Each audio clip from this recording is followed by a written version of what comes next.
Hello wine lovers, I'm Lucy from WSET, the official education partners of the People's Choice Drinks Awards.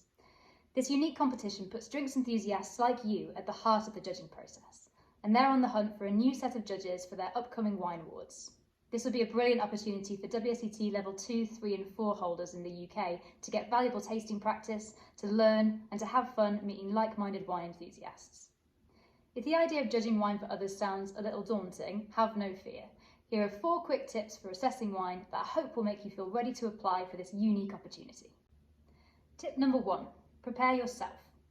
So when prepping for a tasting, you're going to want to keep all sensory distractions to a minimum. So avoid wearing strong perfumes or aftershaves and make sure your palate is free from strong tastes like coffee or toothpaste. When you are tasting, you're going to want to use a spittoon. We know it's not attractive, but it will help to make sure that you and your senses stay alert throughout the tasting, meaning you can give as much attention to the last wine as you did to the first. Tip number 2, make tasting notes. So when you're tasting lots and lots of wines in one sitting, it can be really easy to forget or overlook certain elements. So it's really helpful to write down some observations. You can go as detailed or as simple as you like, but try to be consistent. Start with the appearance and then move on to the nose, giving it a swirl and a sniff and writing down some aroma characteristics and the aroma intensity. On the palate, you want to take a few sips, moving the wine to all the different parts of your palate. Take care to note down individual elements like sweetness, acidity, tannins, body, alcohol, and also flavour intensity. You can also note how long the flavours last on the finish once the wine has left your mouth. If you need a hand with making tasting notes, WSET's systematic approach to tasting provides a really helpful framework. Tip number 3, make a quality assessment. So if you love a wine, the chances are that a fair few other people will too, but when you're judging wine for other people, it is important to think about the quality of the wine objectively. You don't want to rob people of a brilliant wine just because it's not your kind of thing. So think about whether all the elements of the wine balance. Do the flavours last for a long time on the palate? Can you detect lots of complex and easily identifiable aromas?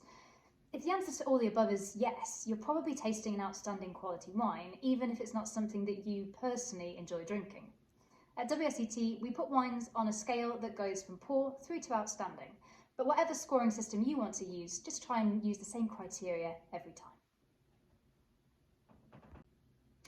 Finally, tip number 4, think about the wine in context. If you're judging wines for a particular category or drinking moment, context is key. For a special treat, something with lots of complexity and intensity would offer plenty to savour, but for a midweek staple, you might not need something that's so complex. You might actually prefer something that's simple, refreshing, and lighter in body. If the wine's going to be paired with a particular type of cuisine, think about the effect that the key tastes in the food would have on the wine. Salty cheeses will often soften the effects of tannins in red wines, while hot spicy food might suit a wine that has a touch of sweetness to calm the flames. Consider flavour intensity as well. A lightly flavoured wine would very quickly get overshadowed by a big smoky barbecue meal. With repetition and attention, these tips will help you to become a brilliant taster and an excellent wine judge. If you fancy putting these tips into practice, apply to become a People's Choice Wine Awards judge today. I hope to see you there.